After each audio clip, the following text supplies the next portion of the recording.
Բարև ձեզ, հարցազրույցի տաղավարում այսօր զրուցելու եմ մեդիա փորձագետ Տիգրան Քոչարյանի հետ։ Շնորհակալ եմ հրավերս ընդունելու համար, պարոն Քոչարյան։ Այս օրերին ուշադրության կենտրոնում էր Ռուսաստանի արտգործնախարար Լավրովի այցը Հայաստան, երկօրյա այցը ավարտվում է եւ ինչ գնահատականներ կարող ենք այս փուլում հնչեցնել, իհարկե հետագայում միգուցե միտումը հասկանանք, թե հայ-ռուսական հարաբերությունները այս այցից հետո որ ուղղությամբ են գնում, արդյոք պահպանվում է այն լարվածությունը, որը տևական ժամանակ կար, թե իսկապես այդ լարվածության փուլը հաղթահարված է, ինչպես հրապարակավ հայտարարեց Ռուսաստանի արտգործնախարարը։ Տեսեք, Ռուսաստանի արտգործնախարարը դիվանագիտական արտահայտություններ էր անում, որը հարիր է դիվանագետին, այդ թվում բազմամյա փորձով եւ բավականին բարձր մակարդակ ունեցող, ինչը նաեւ բոլոր նույնիսկ արևմտյան առաջնորդների կողմից է ընդգծվում եւ այդ բան ինքը չէր կարող ասել, բայց բավականին շատ տողատակեր կային, որոնք ցույց տվեցին, որ այնպես չի, որ հայ-ռուսական հարաբերություններում կրկին շրջադարձ է եւ այլևս նախկին բոլոր խնդիրները վերացել են եւ կողմերը զրոյական կետից սկսել են նոր բարիդրացիական հարաբերություններ, հենց տողատակերը ես հիմա մի քանիսը ցույցադրեմ, կասեմ, տեսեք, առաջինը, որ այս անգամ Արադ Միրզոյանը չդիմավորեց Լավրովին, փոխարտգործնախարարի մակարդակով էր, այո։ Շատերը կարող են ասել պրոտոկոլով առանձնապես այդպիսի բան չկա, պահանջ չկա, բայց նույն Արադ Միրզոյանը ժամանակին Լավրովին դիմավորել է, Ֆրանսիայի արտգործնախարարին դիմավորել օդանավակայանում, այսինքն սա մեկ, երկրորդը մյուս օրը Լավրովը չի գնացել է հաղթանակի այգի եւ այնտեղ կրկին Արադ Միրզոյանը չկար, իր հետ եկել էր փոխարտգործնախարարը եւս մեկ անգամ եւ Միրզոյանը ընդունեց իրեն միայն ուրեմն ԱԳՆ-ի դիմաց, ինչը կրկին ցույց է տալիս, որ առնվազն հայկական կողմը փորձում էր իր արևմտյան հովանավորներին ցույց տալ, որ այնպես չի, որ Ռուսաստանը ներկայացնեն թիվ 1 դաշնակիցն է իրենց եւ իրենք շատ մեծ կարեւորություն են տալիս հայ-ռուսական հարաբերություններին եւ 3 ասուլիսների ժամանակ եւ հանդիպման ժամանակ հայ-ռուսական համալսարանում ռուսական կողմը բավականին շատ, այսպես ասենք, հայկական կողմերը ոչ դրական բաներ ասեց, կապված եւ Արցախի հարցի հետ, կապված եւ Արցախում գտնվող զենքի մասին, կապված եւ Պրահայի հետ, կապված նրա հետ, որ Հայաստանը շարունակում է անել այնպիսի քայլեր, որոնք Ռուսաստանի սրտով չեն, օրինակ այն, որ նախագահելու են Եվրոսամիտը մյուս տարի ուզում են նախագահել։ Իդեպ մենք իմացանք դա այս բոլոր կասմիտները շատ երևացող են եւ սա նշանակում է, որ հարցեր կան, ընդ որում հիմնական, այսպես ասենք, պրինցիպալ հարցերից մեկը, որը հայ-ռուսական կողմերը փորձում են, ամեն մեկը հայկական կողմը փորձում է դա չանել, ռուսական կողմը պնդում է, որ դա պետք է արվի, դա կապանում հյուպատոսության բացումն է եւ ռուսական կողմը իմ ունեցած տվյալները շատ խիստ է տրամադրված այս հարցում, շատ պրինցիպալ է։ Առնվազն ակնկալիքը մինչև մայիս արդեն գործընթացի։ Ակնկալիքը էր, որ Լավրովի այցից առաջ դա արդեն կբացվի։ Մինչև մայիս պիտի բացվի։ Ռուսական կողմը այս անգամ փորձեց, փորձեց չսրել եւ երևի թե հայկական կողմը որոշակի խոստումներ է տվել կամ գարանտիաներ է տվել, որ այդ հարցը կիրականանա եւ այսպես այցը կայացա, բայց գլոբալ առումով էլ եմ ասում, եթե մի կողմ դնենք զուտ դիվանագիտական արտահայտությունները, որևէ բարելավում հայ-ռուսական հարաբերություններում ես չտեսա։ Ավելին կան բավականին շատ այցի հետ կապված ներքին, այսպես ասած, տեղեկատվություններ, որ այդքան էլ ջերմ ընդունելություններ չեն եղել, սկսած եւ խոսակցություններից եւ հետ ընդունելության իրավիճակներից եւ որոշ կողմեր նույնիսկ ասում են, որ ռուսական կողմը ինքն իրեն էր տրամադրված Հայաստանում եւ կոպիտ ասած զբաղվող չի եղել, այսինքն սա ուղղակի ցուցադրում է, որ Հայաստանի իշխանությունները իրենք հավատարիմ են իրենց, այսպես ասենք, չեմ ուզում ասել պրոեվրոպական ուղուն, այլ ավելի շատ հակառուսական ուղուն եւ միայն ռուսական կողմի զսպվածությունը եւ երևի թե այդքան չխորանալու դեռևս ուրեմն տրամադրվածն առնվազն իրենց ԱԳՆ-ի կողմից դեռևս չի բերում հարաբերությունների ավելի սրմանը։ Պարոն Քոչարյան, չնայած նրան, որ էլի այդ նույն այսուլիսին Արարատ Միրզոյանը հայտարարություններ արեց եւ ԵՄ-ի մասով եւ Ռուսաստանի հետ դաշնակցային հարաբերությունները չվերաֆորմատավորելու մասով, այսինքն նախ սրանք փաստեր են, որոնց հետ ուղղակի երևի այս իշխանությունը չի կարող հաշվի նստել, նկատի ունենալով այն փոխկապակցվածությունը, որ կա տնտեսական առումով Ռուսաստանի հետ եւ այն անվտանգային բացը, որ կարող է առաջանալ, եթե իսկապես իշխանությունը գնա այդ հարաբերությունների ձևաչափի փոփոխության։ Սրանով հանդերձ դուք նշում եք, որ հակառուսականությունը շարունակելու է այս իշխանությունը, հետևաբար այս հայտարարությունները ինչի համար էին։ Այն որ հակառուսականությունը կա, ընդ որում իմ կարծիքով որոշ բաներ արվեցին, որպեսզի ռուսական կողմը, այսպես ասենք, ժողովրդական լեզվով ջղայնանա ու չգա, հա, մենք բոլորս հիշում ենք հայտարարակ հարցազրույցներ եւ դեբատները մայիսին եւ 10-ին հանրայինի առաջի ալիքով, որտեղ կպան Ռուսաստանի ամենացավոտ տեղին մայիսի 9-ին եւ Սովետական միության հաղթանակին, մտածելով, որ այն երևի շատ կոշտ արձագանք կստանա Ռուսաստանի կողմից, երևի թե նույնիսկ որոշակի պլաններ կային, որ Լավրովը հրաժարվի գալ Հայաստան միտեղ, որտեղ պետական մակարդակով, իսկ հանրայինը դա պետական մակարդակն է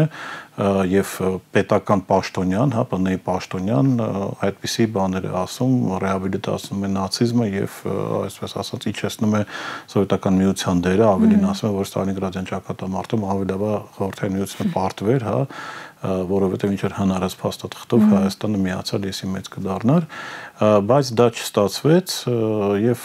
այցը կայացավ, իսկ Միրզոյանը տեսեք, մի կողմից այո, հա, պաշտոնապես Հայաստանը չի դիմել, բայց մյուս կողմից իսկ ով է ընդունել օրենքը Եվրամիության միանալու այսպես նպատակների մասին, հա, պատիվ ունեմ նա քվեարկել այդ օրենքի համար, Հայաստան դաշինքն է քվեարկել այդ օրենքի համար, ով է տվել այդ 64 ձայնը, հա, 64 ձայնը տվել է ԿՊ-ն։ Եվ այո, եթե հիմա Հայաստանը պաշտոնապես դիմի Եվրամիությանը, դա նշանակում է միաժամանակ խզում ԵԱՏՄ-ի հետ եւ հաստատի այն բոլոր վատ հետևանքները, որոնք կարող է ունենալ Հայաստանը ներկապային այդ խզումից, իրենք միանգամից ակներով են դառնալու եւ Հայաստանը դրատակից դուրս չի գալու։ Տեսեք, արդեն հայ-ռուսական վատ հարաբերությունները եւ որոշակի ջերմացումը հայ-ամերիկյան հարաբերությունները բերեց նրան, որ այսպես ասած գորշ իմպորտը Ռուսաստանի, հա, որից Հայաստանը բավականին մեծ օգուտներ էր քաղում, հա, արդեն նվազել է, կտրուկ նվազել է ոսկու ադամանդների գծով եւ այլն։ Նաեւ դա բացվել է Եվ Հայաստանի վրա դա արդեն ազդում է։ Իսկ պատկերացրեք, ամեն մի այսպիսի հակառուսական քայլ բերում է հերթական մի փոքր հարված Հայաստանի տնտեսությանը։ Դրա համար առնվազն ազնիվ չի Արարատ Միրզոյանը, երբ այդպիսի բաներ է ասում, որովհետեւ Հայաստանը ընդունել է, ընդ որում կարող էր ազգային ժողովը չընդունել եւ հարցը գնար ռեֆերենդումի, այն ժամանակ կարող ենք տեսնել հայ ժողովրդի կողմը դրան թե ոչ, բայց այդ ստադիան էլ շրջանցեց ԿՊ-ն եւ որոշեց իմպերատիվ որոշել, որ Հայաստանը պետք է օրենք ընդունի Եվրամիության անդամակցելու այսպիսի բանի մասին։ Դրա համար սա դեռևս Հայաստանը, երբ որ Հայաստանի վիճակի լինի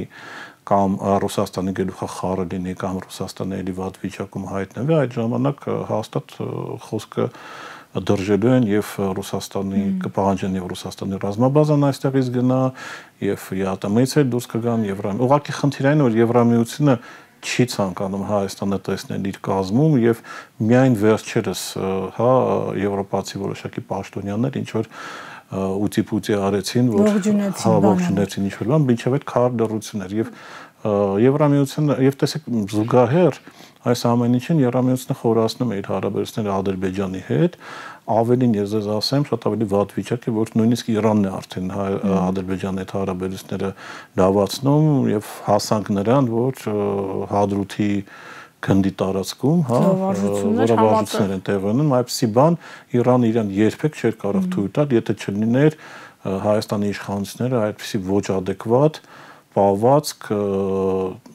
նայեք նույն Իրանը շատ լավ տեսնում որ Հայաստանը պատրաստում է կոչվում է ավրամիստական համաձայնագրեր, որ տարբեր երկրներ Իսրայելը այդ բանն են անում, կնքում են եւ ինքը տեսնում որ Հայաստանն էլ է ցանկացել այսպիսի բան անել, որը կրկին ուղիղ ուրեմն խնդիր առաջացնում Իրանի, եւ հիմա եւ Իրանը եւ նույն ձևի Ռուսաստանը եւ իրենք հասկանում որ այս իշխանությունները բացի նրանից, որ ոչ adekvat են իրենց պահում, բայց նաև իրենք էությամբ հակառուսական, հակաիրանական են եւ փորձում են իրենց շահերը այս տարածաշրջանում ապահովագրել այլ երկրների միջոցով, Վրաստանով, Ադրբեջանով եւ այլն, որից էլի կրկին տուժում ենք մենք։ Անկոջան, ես ճիշտ եմ հասկանում ձեր վերլուծությունից, որ այս փուլում Ռուսաստանին պետք չէ սրել հարաբերությունները Հայաստանի հետ եւ անցնել կտրուկ քայլերի, թե զուգահեռաբար նաեւ Նիկոլ Փաշինյանի իշխանությունը ստիպված է հաշվի նստել այն հանգամանքի հետ, որ իր հաշվարկները ռուս-ուկրաինական հակամարտության հարցում չարդարացան եւ Ռուսաստանը առնվազն եթե ոչ հաղթած դուրս չգա, ապա հաստատ պարտված դուրս չի գալու, արդեն դա ակնհայտ է բոլորի համար եւ ստիպված է այո հաշվի նստել տարածաշրջանում այդ գործոնի հետ։ Այո, դուք ճիշտ եք, եւ այդ պատերազմի ընթացքը եւ Ամերիկայի Միացյալ Նահանգներում դեմոկրատների պարտությունը բերեց բոլոր հաշվարկների, այսպես ասենք, փոփոխմանը, իսկ ովքեր շատ մեծ խաղադրույք էին դրել, իրենք բավականին շատ կորցրեցին, այդ թվում նաեւ Նիկոլ Փաշինյանի իշխանությունը եւ հիմա այլ իրավիճակի գետնի վրա, գիտեք, ոչ թե Ռուսաստանը չի ցանկանում,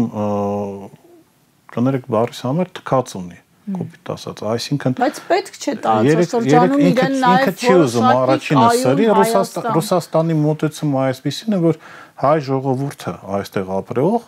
պետք է հասկանա ինչ է կատարում եւ ուր է տանում Նիկոլ Փաշինյանը, հայ ժողովուրդը այստեղ ներկա ինք ամեն դեպքում տեսավ, որ Ուկրաինայի գծով ինչ որ ասում էր այս իշխանությունների իր խոսացող գլուխների մակարդակու էքսպերտների բոլորը սին եւ փուչ եղավ։ Հայ ժողովուրդը այստեղ տեսնում որ այդ եվրոպական ապագան, որը նկարում են, չկա, հա, որ նույնիսկ Վրաստանը, որ Եվրոպայի ճանապարհ է բռնել, հետ է գնում։ Հայ ժողովուրդը տեսնում է, որ կյանքը չի դավացել, այսինքն Նիկոլ Փաշինյանի խոստացածը չի կատարվում։ Հայ ժողովուրդը տեսնում է, որ խաղաղության պայմանագիր չի կնքվում, որտեղ Հայաստանի շահերը ներգրաված են։ Հայ ժողովուրդը, որ ապրում է սահմանում, տեսնում է, որ Ադրբեջանցին շարունակում է կրակել, չնայած այնտեղ ինչ-որ եվրոդիտորդներ են գնում գալիս։ Այսինքն Ռուսաստանը ուզում է, որ առաջի հերթին ազգաբնակչությունը հասկանա ինչ խնդիր է, հա, եւ ինքը արդեն վերջի առնվազն 1 տարին իրենց բոլոր հայտարարություններում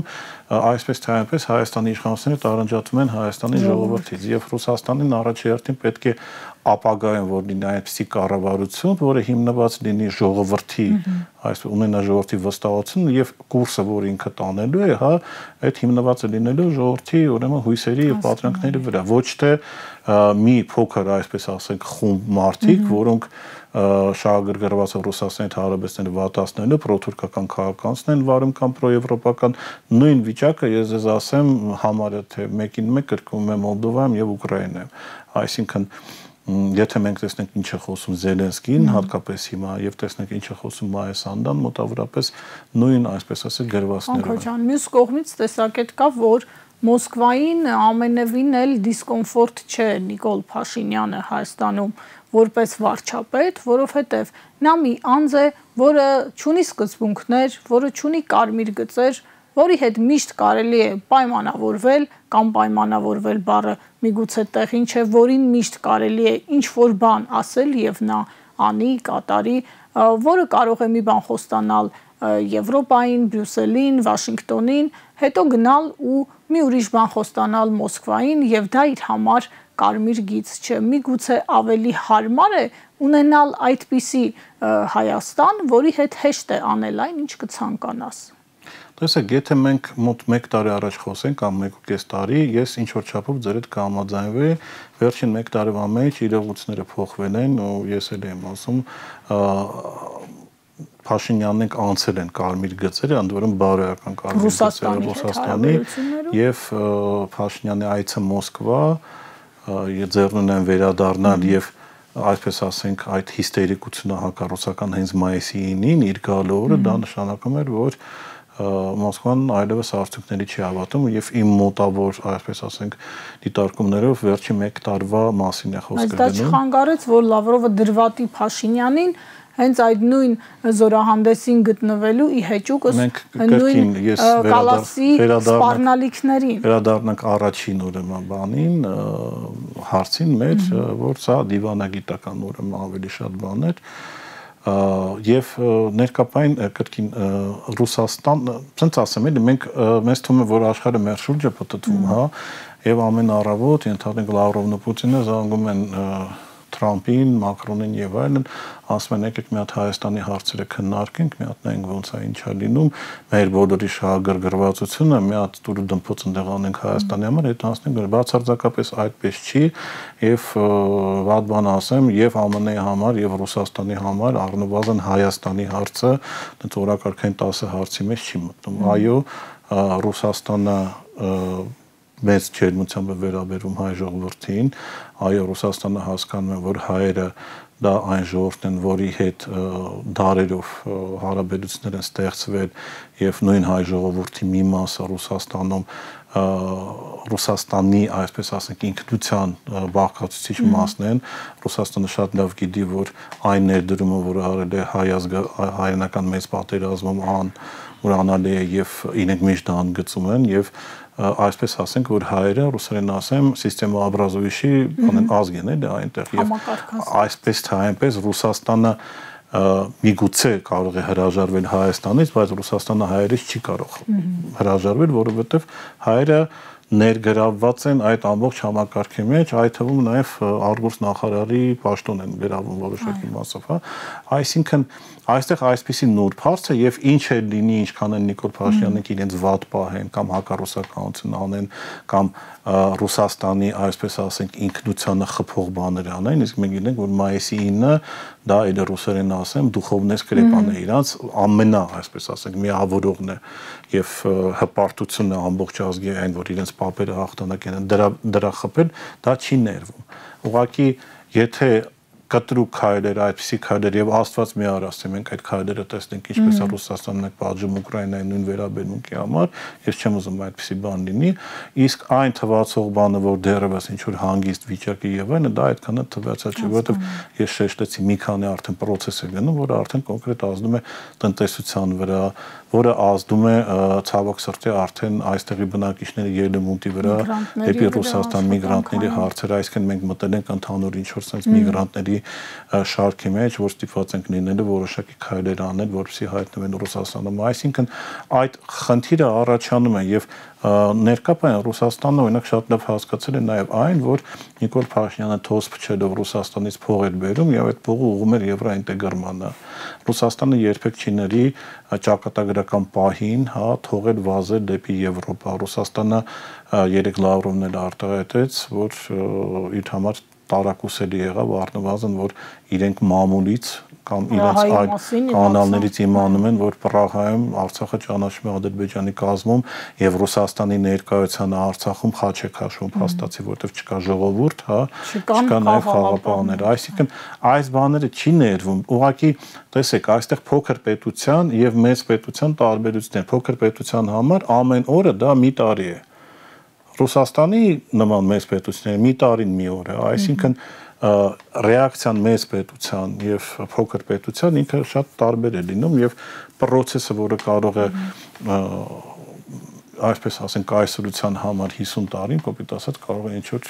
մեկ օրվա բան ունեն նշանակություն, այսինքն մեծ պետությունները Ռուսաստանը, ԱՄՆ-ն, չգիտեմ, Իրանը նույն ձևի բան, հա, իրենք շատ ավելի երկարատև են շակում այս ամեն ինչը եւ վնասել մի երկիր եմ ասում, ես առնվազն դա եմ տեսնում, որ Ռուսաստանը կոնկրետ Հայաստանին վնաս տալ ներկապային չի ուզում եւ մինչեւ հիմա շատերի մոտ այդ թվում նաեւ էքսպերտային մակարդակով մեծ հույս կա, որ հայ ժողովուրդը այդ գիպնոսից կարտնանա եւ տեսնում են որոշակի դեպքում արտանում են։ Ռուս էքսպերտներին նկատի։ Նաեւ ռուս էքսպերտներն են, հա, որովհետեւ շատերը ուղղակի շշմած են, որ ինչպես կարելի է բացվել պատերազմում եւ վերարտադրվել, բայց ամեն դեպքում իրենք փորձում են, որ գիտեք, ընդ որում Աստված մի լավություն արել հայ ժողովրդին, որ առնվազն մեր հնարավոր ապագան, եթե մենք գնանք Փաշինյանի գծած ուղով, ինքը մեզ ցույց է տալիս Վրաստանի բանով օրինակով, Ուկրաինայի օրինակով, չգիտեմ, Մոլդովայի օրինակով, եւ ասում եմ մի արեք, որովհետեւ ձեր ճանապարհը ոչ թե էստոնական ճանապարհն է հայտնվել ինչ-որ բանում Եվրոպայում, հա, լավ ապրել, այլ ձեր ճանապարհը Ուկրաինան է, ձեր ճանապարհը Վրաստանին է, ձեր ճանապարհը այսպեսին է, ձեզ ոչ մեկ չի սպասում։ Մեր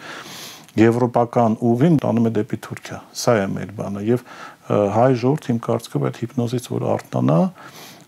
հնարավոր կլինի, ելեմ ասում, խաղաղ ճանապարհով բերել, վերագտնել հարաբերությունները եւ Ռուսաստանի հետ որպես դաշնակից, եւ Իրանի հետ, եւ Հայաստանը երբ իրեն վերգտնի կրկին որպես սուվերեն պետություն, որպես adekvat դաշնակից, այստեղ իմ կարծիքով նաեւ կարելի է արդեն Արցախի հարցով արդեն դուրս զբաղվել։ Եվ խոսենք քաղաքական, ներքաղաքական զարգացումներից, այստեղ ակնհայտ վերադասավորումների դիրքավորվելու ինչ որ փուլ ենք ապրում, հնարավոր սցենարներից առաջ դրանք կլինեն արտահերթ, դրանք կլինեն փողոցով, թե կլինեն ընտրություններով հերթական, երևի այս դեպքում կարևոր չէ գործընթացների լինելիության առումով, դրանք ակնհայտորեն կան, հասկանալի է արդյոք թե ով ինչպես է դիրքավորվում, ով ինչ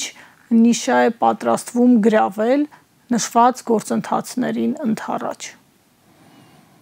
Մոտավորապես արդեն հասկանալի է, տեսեք, հիմա գնում է եւ ներքին դաշտում դիրքավորելու եւ արտաքին։ Ես հիմա նկատում եմ, որ դելեգացիաներով գնում են դեպի Ռուսաստան եւ շատ մարդիկ, ովքեր ժամանակին, ասենք ասենք մեղմ ասած քննադատում են Ռուսաստանին, դարձել են ռուսամետ, որովհետեւ տեսել են, որ այսպես փոփոխությունների իրավիճակ է փոխվում, քամին ինչ որ այլ կողմ է բանանում եւ եթե առաջ ռուսամետություն կամ Ռուսաստանին լոյալ հայացքներ ունենալ Հայաստանում կներեք բառս համար զապադլոյեր, հա, հիմա չգիտես ինչի շատերը նույնիսկ կաբինետներից դուրս չեն գալիս, չգիտեմ, Կրեմլի պատերի տակով են ման գալիս, ինչ որ վերև են նայում, միգուցե Պուտինը հանկարծակի տեսնի եւ այլ, այսպիսի իրավիճակ է, այսինքն համարվում է հիմա սթափ մոտեցում։ Սթափ մոտեցում եւ շանս, հա, եթե քաղաքական հայտը Մոսկվայում ընդունվի, որոշակի աջակցություն ստանան Մոսկվայից, բայց այստեղ էլ խնդիր կա, որովհետև Ռուսաստանի, այսպես ասենք, ներկայիս establishment-ի հիշողությունը կարճ չի, հա, որտեվ իրանք մի քիչ տարիքով էլ հասուն են ու իրանք այդ պլաստերը բոլորը հիշում են։ Այդ նաև տարբեր չեն այնտեղ որ ժամանակ, տեսեք, Պուտինը 20 տարի առաջ էլ է եղել, 25 տարի առաջ էլ է եղել, հա, 30 տարի առաջ չի եղել է, բայց տենց պաշտոնի չեղել, բայց որոշակի պաշտոնից զբաղացել է։ Ինքը շատ լավ հիշում է, ով ժամանակին ինչ է արել, ոնց է խոսել, իրան ոնց է դրսևորել, պաշտոն ունենալու ժամանակ, պաշտոնից դուրս, այսինքն հիմա վերջին պահին կրկին ռուսամետ, չգիտեմ, բալալեկա ձեռը վերցնել եւ ուշանկը հակնել եւ վազել Մոսկվա ասել, ես սկսեցի սիրել Ռուսաստանը, դա չի անցնելու, ինչքան էլ մարդ խառնեն, ինչքան էլ փող ծախսեն, ինչքան էլ բան անեն, այսինքն Ռուսաստանը իր խիստ բաները ունի, կողմնորոշումները ունի, ժամանակի ընթացքում տեսել ով իրեն ոնց է պահել եւ համապատասխան գործել է։ Այսինքն ռուսական ուղղությամբ այդ գումարներ ծախսվում։ Իհարկե,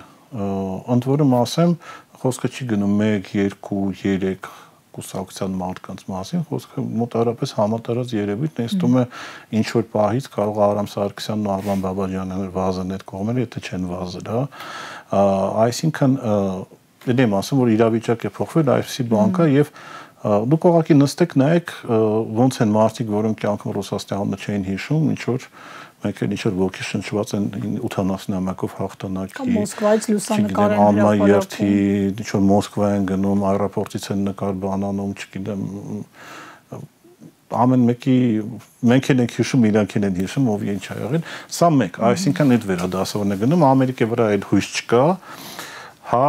մենք տեսանք օրինակ երեք Բաբաջյանին այս ակցիան ինչքան շատ մարդեր հավաքել, ճակերտավոր, այո, մարդիկ շատ կան, որ այտենց պրոեվրոպական մտածելակերպ ունեն, բայց այս անգամ մի քիչ մարդ եկավ, որովհետև էլ եմ ասում, քան որ իրավիճակը փոխվում է, երբեք չգիտես ինչ կարող է լինի, եւ շատերը մտածում են ավելի լավ այդ բանի տակ չմտնենք։ Պրոբլեմա, շատերի մոտ գիտեք ինչն է հետաքրքիր, բավականին շատ արևմտամետերի իրենց ձևացնողների, ծանոթ բարեկամները կամ Ռուսաստանում ապրում են, կամ բիզնեսներ ունեն, կամ ինչ որ բաներ ունեն, այսինքն չափավոր այսպես բանանեք, ինչպես նաև բաների մեջ կա, ռուսամետների մեջ էլ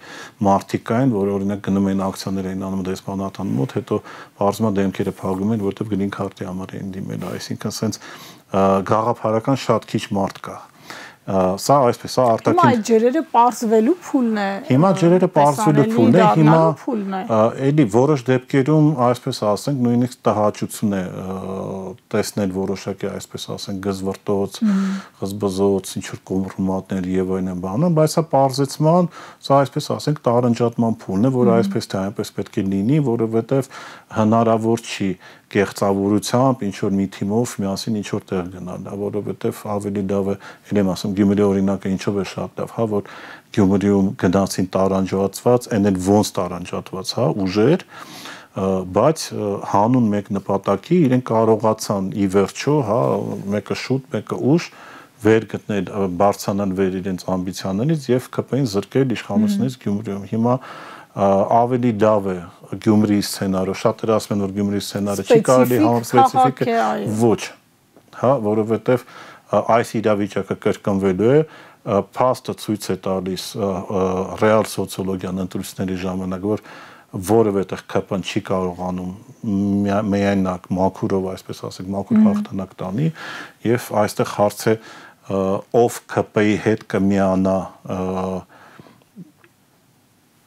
ԿՊ-ն կարողանա ստեղծել այսպիսի իրավիճակ, որ իր կողմ քաշի որևէ մեկին, զրկելով ընդդիմության իշխանություն վերցնելու շանսից, թե ամեն դեպքում ընդդիմությունը էլի վեր կգտնվի ամեն ինչից եւ կանի եւ իմ կարծիքով ներկայային այս պարզաջերման փուլը գնում է, մարդիկ արտահայտվում են, մարդիկ խոսում են, մեկը խոսում է հասկանալի լեզվով, մեկը ավելի շատ է խճճում իրավիճակը, մեկի բացատրությունից հետո հարցեր չի մնում, մյուսի բացատրությունից հետո ավելի շատ հարցեր է առաջանում, հա, եւ այս process-ը իմ կարծիքով ինչքան արագ գնա, ինչքան արագ զուլալի ջրերը, թեկուզ որոշակի մարդկային հարաբերություններ փչանան, բայց եթե այդ մարդկային հարաբերությունները փչացնող պետք է բերի ի վերջո մի արդյունքի, որտեղ երկիրը շահելու է եւ Հայաստանը մնալու աշխարհի քարտեզի վրա, թող այդպես է լինի։ Ուղղակի այդ ամեն ինչը պետք է լինի ազնիվ, հա, այդ ամեն ինչը պետք է լինի շիտակ, այդ ամեն ինչը պետք է լինի պարզերես եւ իմ կարծիքով այդ ժամանակ արդեն ընտրողը կորոշի, որ մարդներ ում հետ կապել հույսերը, հա, ով կարող է Հայաստան այս իրավիճակից հանել, իսկ ով ավելի շատ կխճճի այս վիճակը, ով դեմնալով կողմեր, ով կողմնալով դեմեր, հա, ով անդիմություններ ձևացնում, բայց իշխանությունների ամեն ձև անում էր իշխանությունները պահպանի։ Ոնքո ջան, իշխանության նյարդերը ինչու են պրկված, նրա համբերությունը ինչու է պարբերաբար սպառվում, օրդկումները ինչու են ավելի հաճախակի դարձել ու խոսքը վերաբերում է լայն առումով, ինչպես ասում են, բուրգի վերևից մինչև ներքև, պաշտոնական դեմքերից մինչև ոչ պաշտոնական դեմքեր։ Մենք տեսնում ենք, որ իշխանությունը այլևս չի կարողանում տիրապետել իրեն, եթե այսպես ձևակերպենք։ Ու սա դրսևորվում է եւ գործողություններով եւ խոսքային մակարդակով։ Իշխանությունը, այս իշխանությունը հիմա ապրում է մի շրջան, որը ապրել են նաեւ իշխանությունները նախկինում, հա։ Տեսեք, եթե դու ապրում ես մի աշխարհում, որտեղ բոլորը քեզ գալիս են ասում, որ դու ամենաուժեղն ես, ամենահզորն ես, ամենասիրունն ես, ամենախելացին ես, որ դու SMS-ով մարդ ես նշանակում հանում, որ դու ինչ որ գոռում ես, դու մտնում ես ինչ որ միտեղ, չգիտեմ, տարիքն առած գեներալները ասած նապաստակին ոդկի են չեն կանգնում, թռնում են այսպես ոդկի վրա, այսպես համատարած իշխանությունը, հա, քո ոտերը գետնից կտրում է։ Դա մեկ։ Երկրորդը, երբ որ դու այդ պղպջակից դուրս ես գալիս, դու տենում ես համատարած ատելություն։ Այսինքն, եթե դու ինչ-որ թաքուն, նույնիսկ ինչ-որ մի տեղ ես գնում, երրաբլուր ես գնում, չգիտեմ, ծիծեռնակապերտ ես գնում, տեղեր, որտեղ հայ ժողովուրդը կյանքում իրեն թույլ չէր տա վիրավորի անիծի եւ այլն, որովհետեւ սրբավայրեր են ամեն դեպքում։ Բայց քեզ անիծում են, քեզ հայոյում են, դու Facebook-ում ինչ-որ բան ես գրում, չես տենում ես, որ բացի քո ֆեյքերից մնացածը համատարած ատելությունը եւ այլն, շատ դժվար է, գիտեք, ապրել միաժամանակ երկու էйֆորիկ վիճակում։ Մեկը քո բանի պղպջակի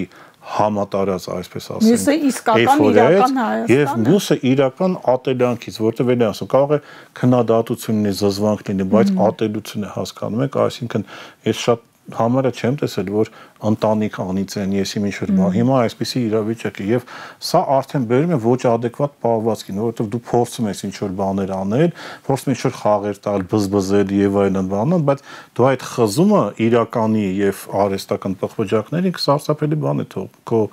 ուրեմն նյարդային հոգեբանական համակարգի վրա տեսեք իրենց համար արդեն որևէ մեկը չի խառնվում, որը ինչ որ փող չունի իրենցից ստանալու կամ եթե իրենց բարեկամը չի, հա, Վահագն Ալեքսանյանը շատ նեղվել էր, հա, այդ ամեն ինչից ինչ եղավ իր ծնողի հետ, բայց խնդիրը գիտեք որն է, որ փաստացի այնտեղ մարդիկ կանգնած էին ընդդիմությունը եւ որևէ մեկը արդեն չէր գալիս իրանց այդ բազարաներ, կռվեր, բանաներ, հա, ստիպված Ես չգիտեմ ինքն էր ուղարկել, թե այդ կիններ հայտնվել այնտեղ։ Հույսները մնացել է իրենց բարեկամների վրա, դա է սարսափելին։ Իրենք շատ լավ հասկանում են, որ այսինքն սոցիալական հենարանն է կորսվում։ Այն ժողովուրդը, որ իրենց բերել էր, հասցրել էր գագաթնակետին, այդ ժողովուրդը արդեն չկա։ Այդ ժողովուրդը իրենց ատում է։ Իրենց պահում են, այսպես ասած, չինովնիկները, ոստիկանությունը, որը իրենց չի ենթարկում գլոբալ առումով, այլ ԱՄՆ դեսպանատանն է ենթարկում գլոբալ